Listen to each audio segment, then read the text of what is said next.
संसार में मनुष्य जन्म लेने के पश्चात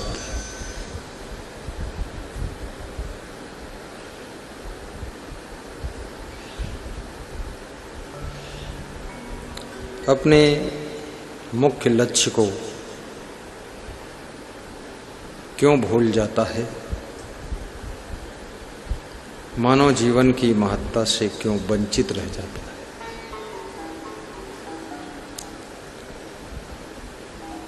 साहब कहते हैं जगत एक भुलावन बन है,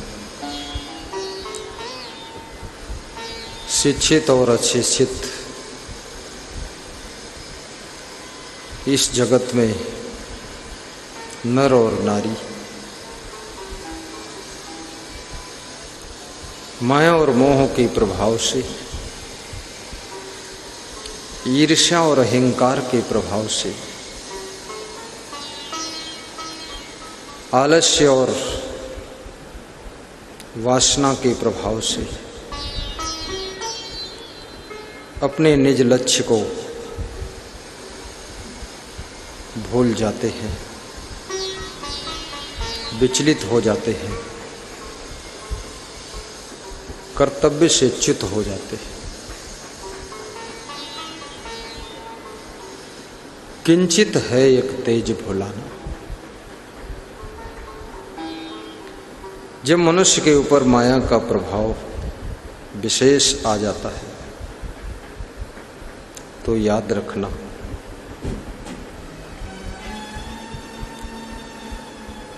पुत्र अपने माँ बाप को भी भूल जाता है, पत्नी अपने धर्म को भूल जाती है, पति अपने कर्तव्य से चूक जाता है। माया मोह अज्ञान की पहचान है।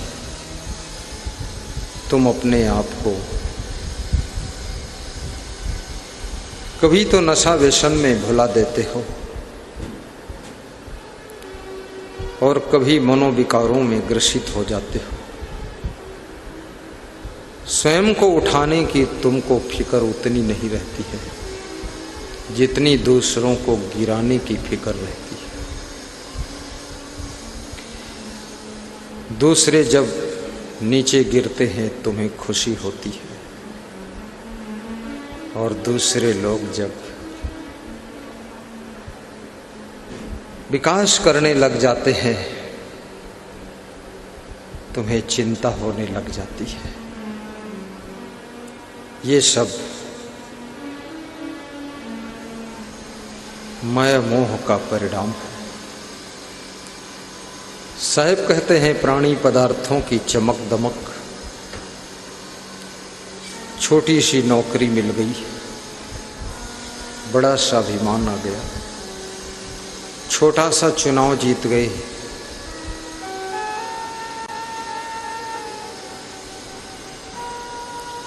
पूरा स्वभाव बदल गया, पहचान नहीं पा रहे हैं कि आप कौन हो।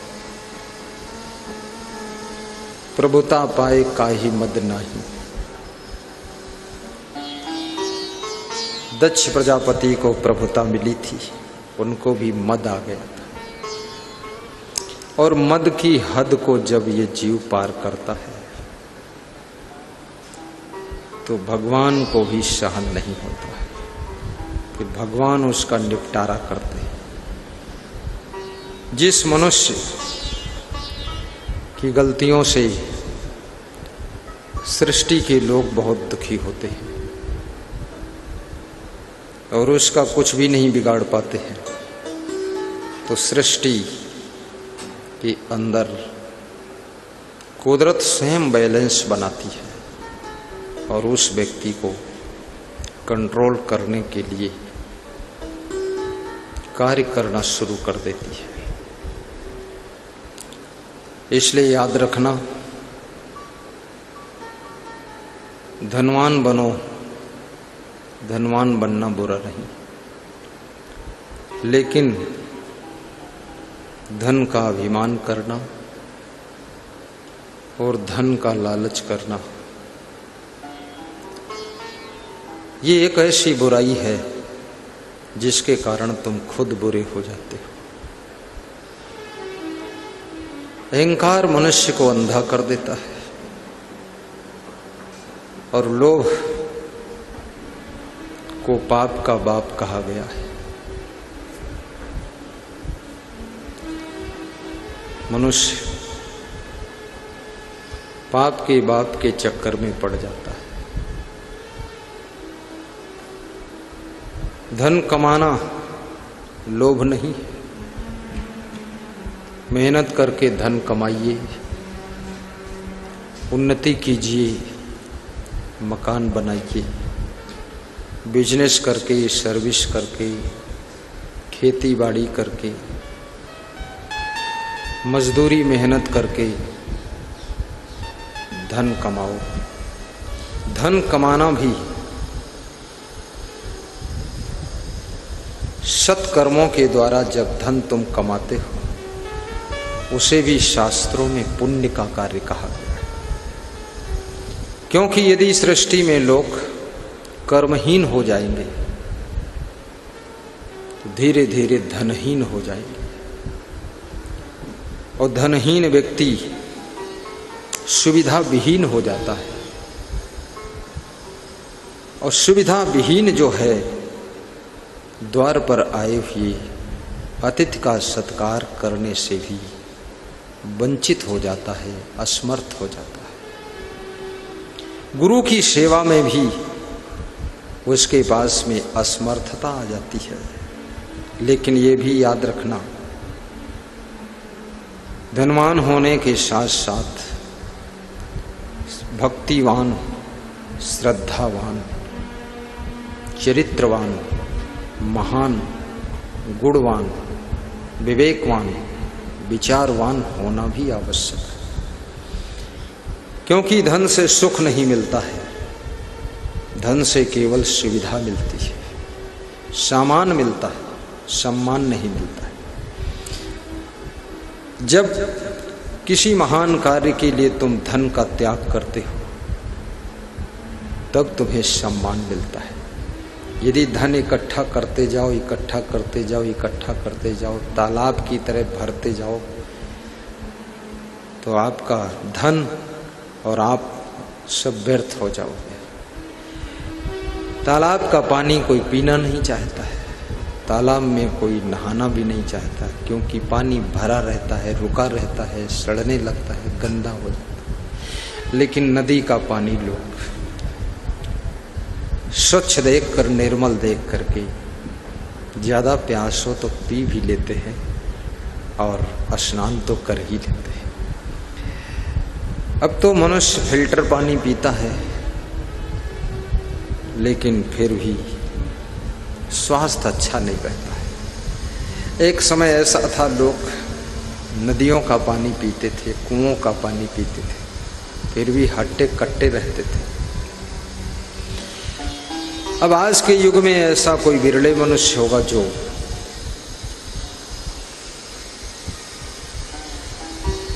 स्वस्थ रहता है।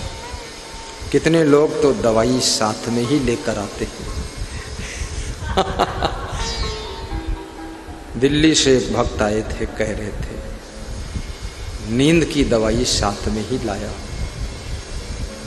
लेकिन न जाने क्या प्रभाव है कि रात भर बेहोश सोया हूँ बिना दवा खाए और दिन में भी सोया हूँ। मुझे लगता है सालों साल की नींद एकदम आपकी कृपा ने उड़ेल दिया है, पूरा बेहोश रहता हूँ आश्रम में।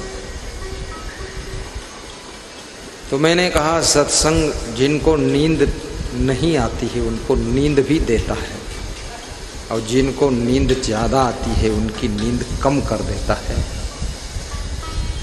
और जो माया मोह की नींद में सोते रहते हैं उनकी नींद को भी तोड़ देता है।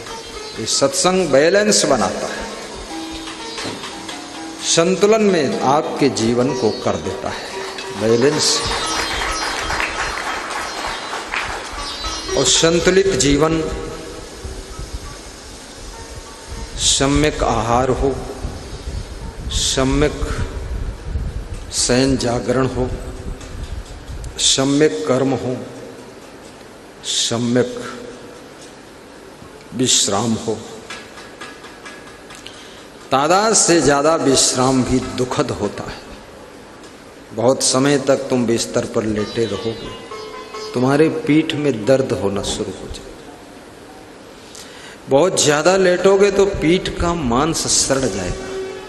ये थोड़ा बाहर की हवा, मांसपेशियों का आकुंचन, संकुचन, सर्कुलेशन, ये होना अनिवार्य है।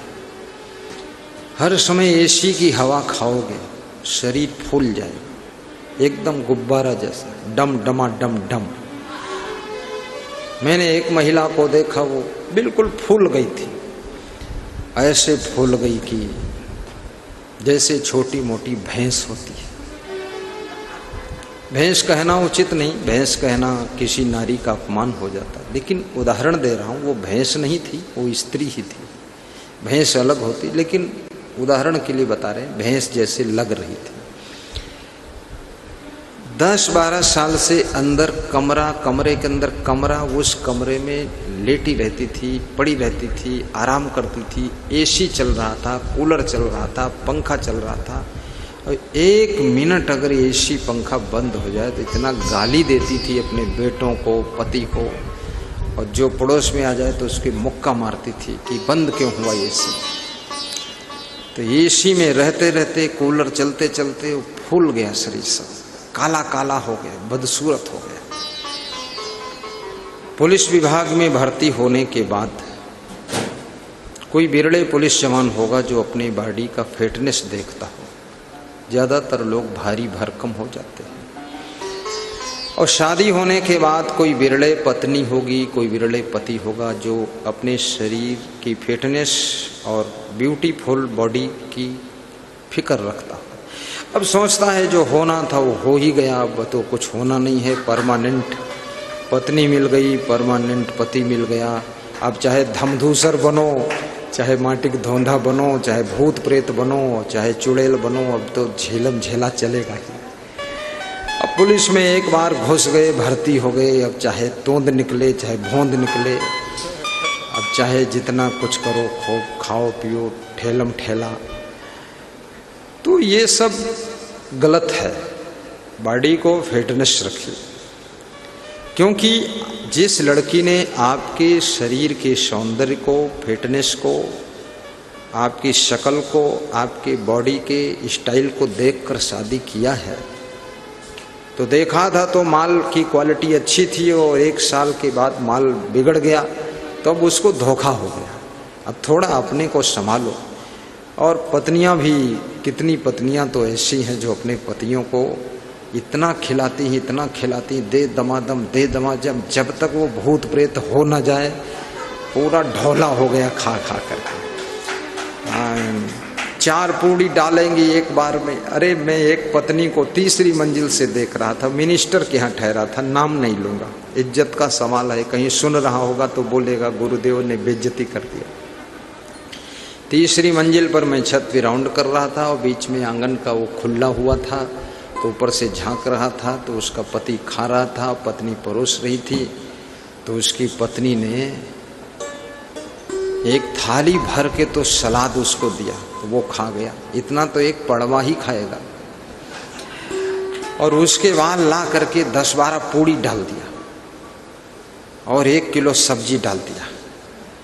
अब वो खा रहा था, वो जान रहा था गुरुजी तो अंदर कमरे में होंगे, वो क्या जाने गुरुदेव। आदमी को अकेले में एकांत में खिलाइए तो देखिए डबल खाएगा, और भीड़ में खिलाइए, पंगत में खिलाइए तो संकोच में सिंगल खाएगा। और आदमी को छूट दे दो, उसके कमरे में ही खाने पीने का सामान रख दो, कमरे में अंदर से कुंडी लगा ले, अकेला हो तो रात में भी उठ करके खोल के चुपकिस भी खाएगा।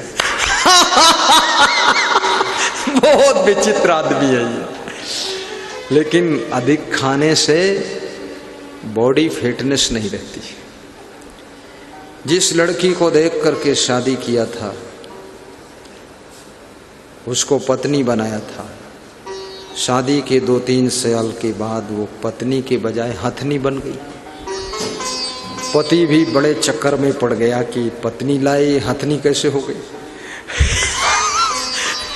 अब वो कुछ ध्यान ही नहीं दे रही है, वो भी घर में खाती रहती है, बैठी रहती है, और जितना बचता है भोजन सदुपयोग कर लेती है, उठा के दाल पी लेती है 1 लीटर, बोलती है खराब हो जाएगा। तो उसका पति बोलता तेरा शरीर खराब हो जाएगा। बोले शरीर खराब होगा तो होगा, लेकिन दाल तो खराब होने नहीं दोगी।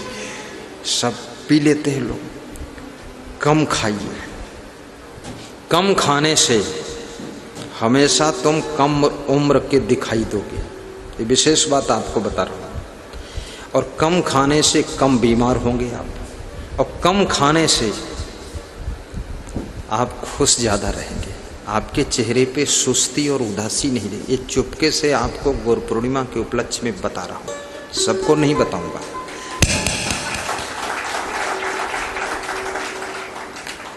मुंह बंद करके खाइए, चबा चबा कर खाइए, और फल भी खाइए, सलाद भी खाइए। कोई चीज अति मत खाइए। कितना अमृत चीज हो अति खा लोगे तो बिल्कुल आपकी दुर्गति शुरू हो जाएगी। जीवा पे कंट्रोल भी रखिए। प्राणायाम, व्यायाम, मेहनत, काम, परिश्रम ये भी कीजिए। कितने लोग तो परिश्रम करने में शर्माते बहुत शर्माते हैं, और कितने लोग परिश्रम करने के लिए उत्साहित रहते हैं। आजमगढ़ के भक्त श्री शिवाधर की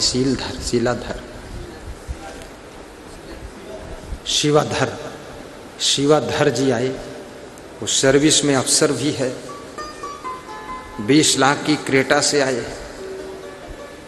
और मैं यहाँ योगा कर रहा था।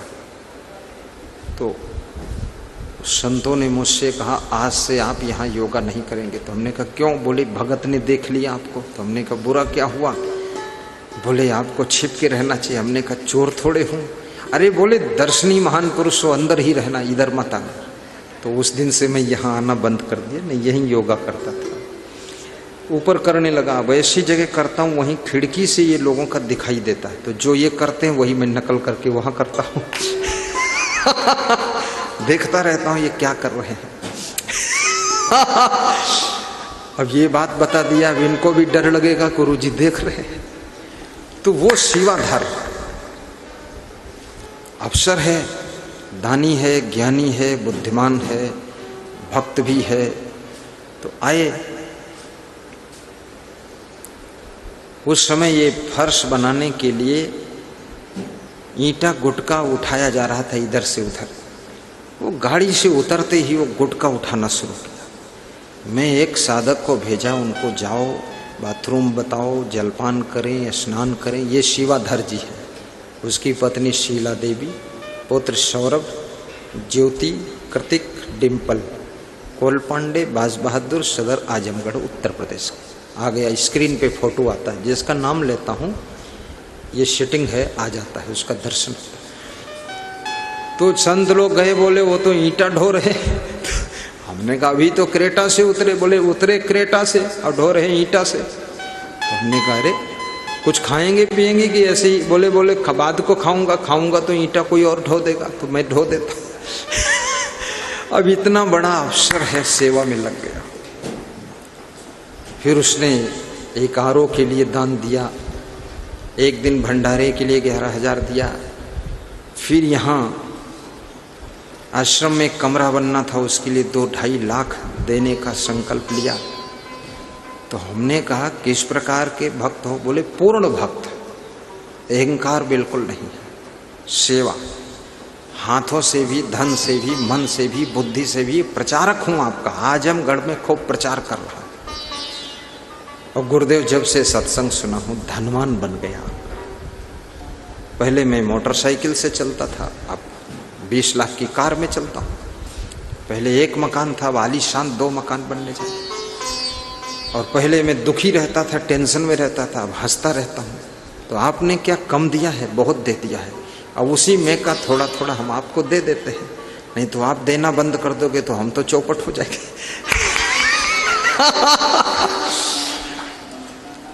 आज हमारे पास में एक भक्त आए थे, प्रदीप कुमार ओझा। ओझा है कि झा? ओझा। ओझा। उसकी जिंदगी का बोझा गुरु जी के ऊपर है। नाम है प्रदीप ओझा और गुरु जी पर लाद दिया अपना बोझा। खड़े हो। ये हीरो हांडा सर्विस सेंटर इनके पास है, गुना में, मध्य प्रदेश से। इनके साले भी आए, खड़े हो। साले साले बहुत दिल वाले हैं। इनकी पत्नी भी है, खड़ी हो जाओ। अरे सब खड़े हो जाओ जितने हैं। मोहित खड़े हो, कनक खड़े हो, खुशी खड़ी हो, चलो सब खड़े। ये सब परिवार आया है गुना से, मध्य प्रदेश। बैठ जाओ, ज़्यादा मत खड़े हो, शर्मा जाओ। तो ये कह रहे थे, गुरुदेव जी मैं प्रैक्टिकली कह रहा हूँ कि दान का प्रभाव तो है। जब से मैं दान देता हूँ, आपके लिए गोलक में निकालता हूँ, तब से मुझे फायदा बहुत हुआ है, सब तरह से लाभ हुआ है। दान का बहुत बड़ा प्रभाव होता है, लेकिन सही पात्र को दान दिया जाए, गलत पात्र को नहीं। शराबी को दान दोगे तो दारू पी कर पड़ा रहेगा, कोई मतलब नहीं निकला। आपका दान लाखों का करे कल्याण, फिर वो दान 10 गुना 1000 गुना आपकी मनोकामना को पूरा करता है और आपको धनवान बना देता है, महान बना देता है। दान ऐसे कोई नहीं देता है। जिसका बहुत प्रेम होता है गुरु से, बहुत प्रेम, बहुत प्रेम, बहुत प्रेम, बहुत लगाव, कोई नहीं देगा। जहाँ जहाँ तुम्हारा बहुत प्रेम होता है, बहुत लगाव होता, बहुत श्रद्धा होती, बहुत समर्पण होता है, जहाँ तुम बहुत ज़्यादा जुड़ जाते हो, जहाँ तुम्हारा मन पूरा गोता लगा जाता है, वहीं के लिए जेब से पैसा निकल कर बाहर आ जाता है। जिनको जुआ खेलने में बहुत प्रेम हो गया, उसके लिए पैसा निकाल देते हैं। जिनको दारू से ज़्यादा लगाव हो गया, उसके लिए पैसा निकल जाता है। और जो बेविचार, अनाचार, दुराचार, भ्रष्टाचार में लगाव हो गया, तो उसके लिए पैसा निकलता है। और जिनको सत्संग भक्ति से लगाव हो गया, गुरु से प्रेम हो गया, तो गुरु सेवा के लिए उनका पैसा निकल जाता है।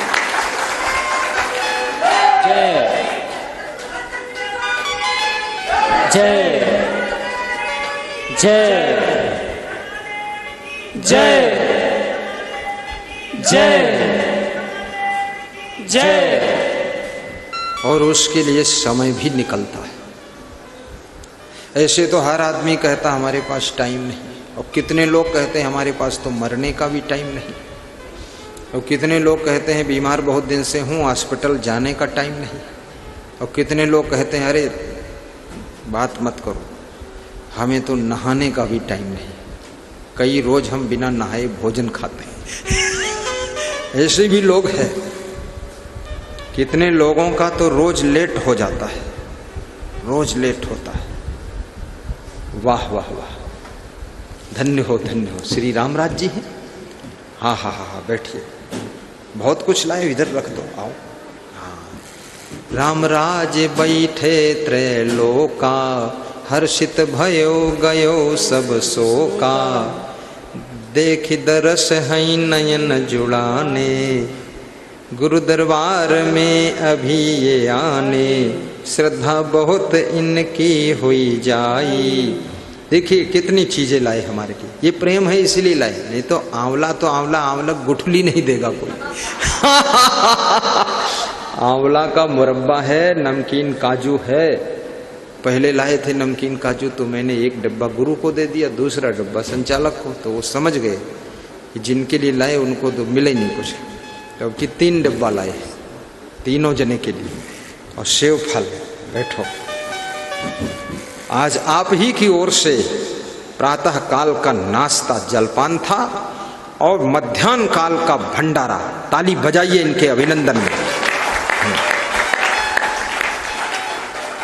धन्य हो धन्य हो। देखो जिनका नाम ले रहे थे वो आ भी गए। खुलर उनकी तरफ जो मोड़े, सो तो चेला बुद्धि को तोड़े। मंगल भवन अमंगल हारी, जय जय जय गुरुदेव तुम्हारी। साहिब बंदगी। तो जहाँ जहाँ बहुत प्रेम होता है वहाँ वहाँ के लिए तुम समय भी निकाल लेते हो, वहाँ वहाँ के लिए पैसे भी निकल आते हैं, वहाँ वहाँ के लिए गाड़ी भी रेडी हो जाती है। जहाँ तुम्हारा ज़्यादा लगाव है वहाँ अगर आपको जाना है ना, तो रोज स्नान आप करते थे आधा घंटे में, उस दिन आप स्नान करोगे 3 मिनट में। ज़्यादा लगाव है। जैसे मुझे सत्संग करना होता है, आज मैंने संतों से कहा 3 मिनट में रेडी होना है, नीचे भक्त बैठे उनको मिलना है और व्यास गादी पर टाइम पे पहुंचना है। तो दौड़ के मैं झट से मुंह धोया, कपड़ा पहना, फट से फल खाया। मेरा सेवक ये संत दौड़ कर गया, फल काट के लाया, ये भी मुस्कराया, हंसा थोड़ा कि 3 मिनट का टाइम दिया, फट से खाओ निकलो। क्योंकि मुझे आपसे भी प्रेम है, इसलिए दौड़ कर आपके लिए तैयार होना, नहीं टाइम नहीं बचेगा।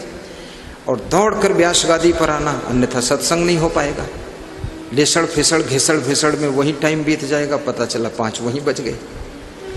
इसलिए सत्संग से प्रेम बढ़ाइए, भक्ति में प्रेम बढ़ाइए, गुरु में प्रेम बढ़ाइए, श्रद्धा बढ़ाइए, लगाव बढ़ाइए, भाव बढ़ाइए, चाव बढ़ाइए। फिर आप देखो गुरु के आशीर्वाद से तुम्हारी मनोकामना पूर्ण होगी। गुरु कल्पवृक्ष है, गुरु महान है, गुरु तपस्वी है, तेजस्वी है। उनकी महिमा वही जानते हैं और कोई नहीं जानता है। जो जाने तो देव जनाइए, जानत तुम्हें तुम्हें होई जाइए। सो तुम जानो हो अंतर्यामी, पूर्व मोर मनोरथ स्वामी। कौन जानेगा उनको, वही जानेंगे खुद को। तो ऐसे गुरु में खूब प्रेम रखो और गुरु से यही मांगो, बुद्धि दो, शुद्धि दो,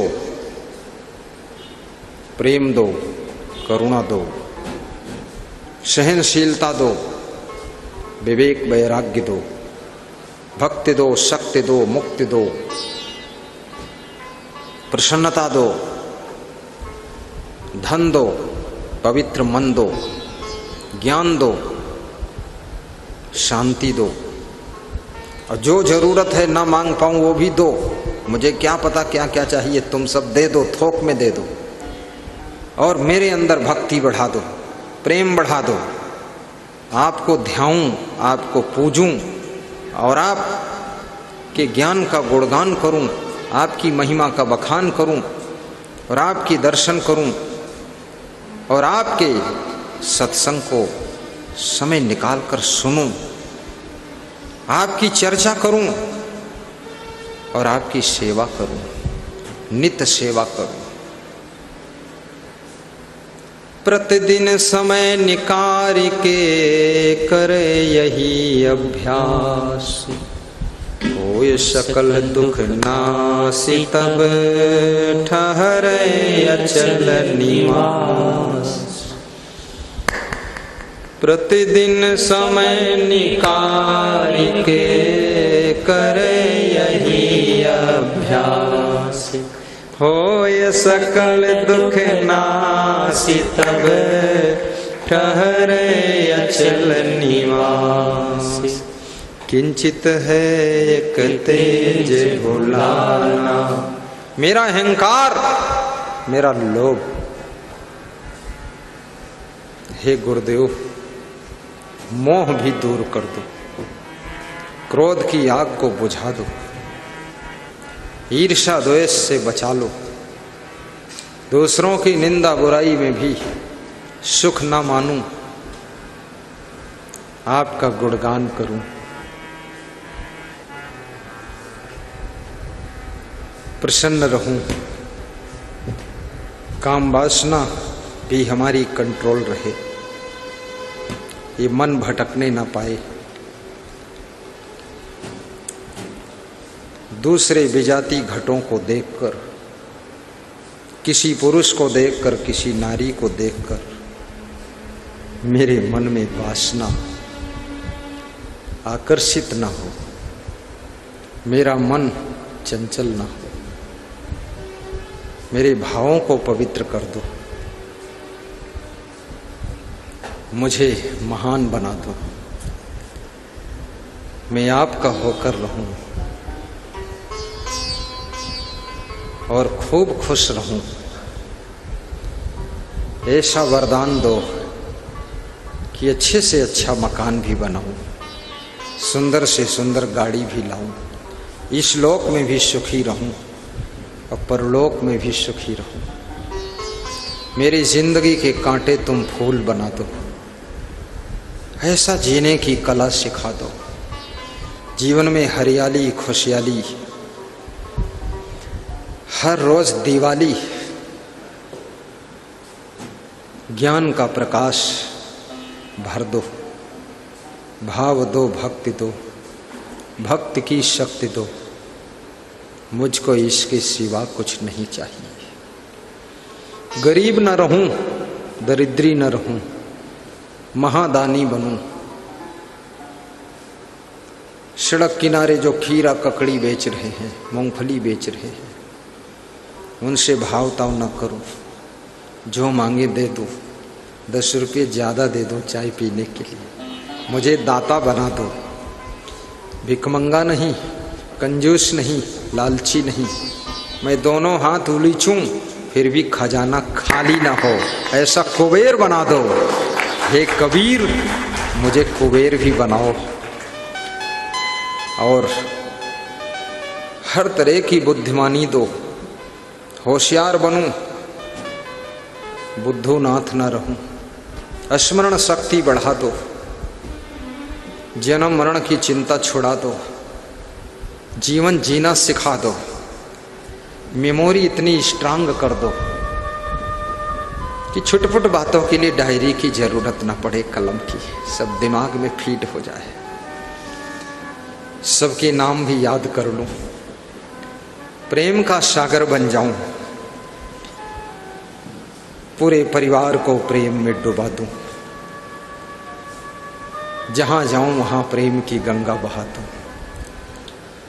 गुस्सा ना करूं, खुश रहूं, गम खा लूं, उलझन वाले कामों में न फंसूं, हर काम के पथ के रोड़े हटा दो। हे गुरुदेव, हे इष्ट देव, भगवत रूप, यही वरदान मांगता हूं गुरु पूर्णिमा के उपलक्ष्य में। परिवार के साथ प्रेम से रहना सिखा दो, सेवा करना सिखा दो, बुरे लोगों के साथ में भी बुराई न सीखूं, बुरे लोगों को अपनी अच्छाई सिखा दूं, ऐसी शक्ति प्रदान करो। निर्भय रहूं। मैं ट्रेन में जब यात्रा करता था 33 वर्ष पहले, 30 वर्ष पहले, तो ट्रेन के डिब्बे में मैं प्रवचन सुनाता था, भजन गाता था। तो मुझसे लोग क्या कहते थे, बाबा आओ हमारे पास बैठो, बाबा हमारे पास आओ। तो मैं बोलता था, 5 लोग बुला रहे तो जहां बैठा हूं वहीं बैठा रहूं। नहीं बाबा, थोड़ा थोड़ा सबके पास बैठ लो। और मैं भजन भी गाता था, हंसता भी था, प्रवचन भी सुनाता था, हंसता था, मुस्कराता था। कोई अंगूर लाता था, मुझे भी देता था। मैं बोलता था अभी मेरे खाने का वक्त नहीं। अरे बाबा, आज बिना वक्त खा लो, अगली स्टेशन में उतर जाऊंगा तब तुम्हारा वक्त होगा, तो मुझे क्या पता तुम खाए कि नहीं खाए, अभी खा लो बाबा। अब उस समय उम्र भी 23-24 साल थी, बिल्कुल प्रखर माइंड। प्रखर तो अभी भी है, गोबर गणेश तो बना ही नहीं हूं, क्योंकि मैं रोज आशीर्वाद मांगता हूं। और मैं आपसे भी कहता हूं, प्रखर बुद्धि तुम्हारी भी हो, और कैसे होगी वो सब बता दूंगा मैं। बस क्या करना है, बहुत कुछ सुना चुका हूं, उसी में सुनते रहो, जो करना होगा करते रहो।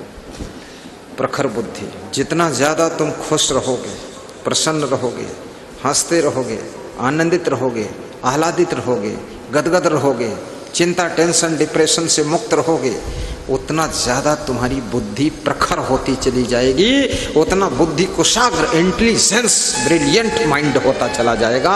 और जितना ज्यादा टेंशन, उलझन, चिंता, हाय दाय फाय खाए, आफा काफा लाफा जाफा, हाय रे मर गए देड़े, ये सब करते रहोगे, तुम्हारी बुद्धि सब खत्म, खाली खोपड़ा बचेगा, बस डब्बा लिए घूमो, खाली कमंडल।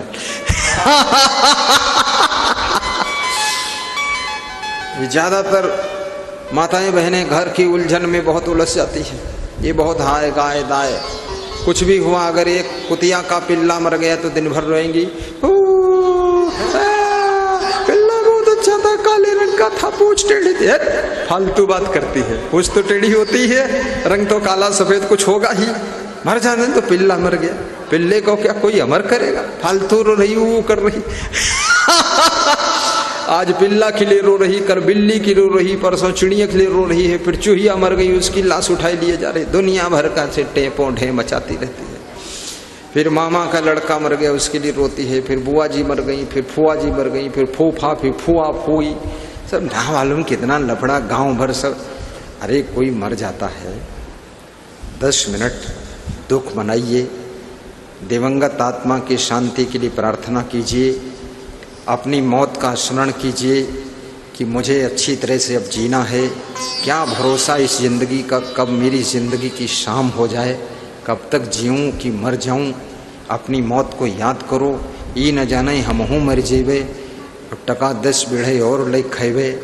दूसरे के लिए बहुत रोना धोना, थोड़ा रो लिया बस हो गया, अब मरने वाले तो मर गए, अब तुम बच गए, तुम रोने में ज़िंदगी गुजार दोगे तो काम कौन करेगा। हर समय नाक टपकाते रहोगे, फिर लकवा अटैक होगा, बीपी हाई लो होगा, शुगर हो जाएगी, ज़्यादा दुख में, टेंशन में, चिंता में, आंखें रहेंगी पर आंखों से दिखाई नहीं देगा, रोशनी गायब हो जाएगी, चेहरा भी विकृत हो जाएगा, सुंदरता खो जाएगी, कुरूप हो जाओगे। ज़्यादा रोने से भी बदसूरत हो जाता है आदमी। इसलिए आप देखो, मैं यहाँ देखता हूँ जिसके तरफ कैमरा लगता है